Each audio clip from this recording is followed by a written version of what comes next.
In 1978, the release of Jaws 2 was quite a highly anticipated film by an audience still awestruck by the 1975 original.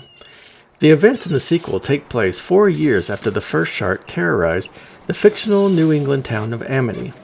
This time, the Great White would have a unique list of items on its menu: water skiers, helicopter pilots, a killer whale, and a mixed bag of local boat cruising teenagers. One teen character in particular, simply named Bob, easily spotted among his peers on film due to his oversized cap, is quickly recognized as a well-meaning, if neurotic, sidekick of sorts to Larry Vaughn Jr., who happens to be the mayor's son. One question that remained throughout the film's production, though, was, would Bob live or be one of the shark's many victims? Originally, during the shark's final attack on the teenager's catamaran, Bob was to fall into the water and attempt to swim to Martin Brody's rescue boat. He is swiftly attacked and pushed up to Brody by the shark, similar to another's teen death in the final film.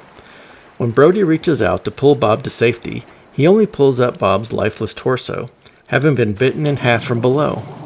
Supposedly, the screenwriter named the character Bob due to this fateful moment of his body bobbing in the bloody waters.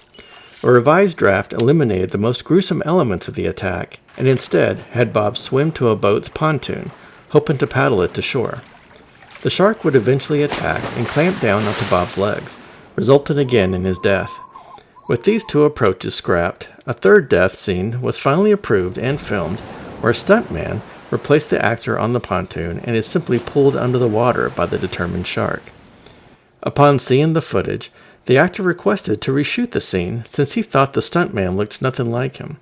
The reshoot was granted, and divers pulled a rope tied to the actor's waist, yanking him down as the mechanical shark collapsed on top of him and the pontoon. Ultimately, it would be the Ratings Board who would determine Bob's fate. Upon initial review, the Ratings Board warned that Jaws 2 had enough deaths to earn an R rating. This threat prompted the producers to finally make a decision that would earn the film a more preferred PG rating.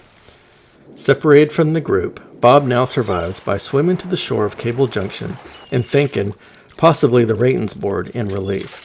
Notably, in the wider group shots of the island, Bob isn't seen since he originally wasn't supposed to be among the living. Though Bob's character in Jaws 2 spends most of his screen time blending into the background amongst his friends, his death could have very well been the most shocking scene since Quint's biting death in the first film. Footage of his attack has long been lost, and presumably won't ever resurface, so to speak. Many Jaws fans can only hope to see Bob's original fate to what has eventually been deemed a worthy sequel to a beloved blockbuster film.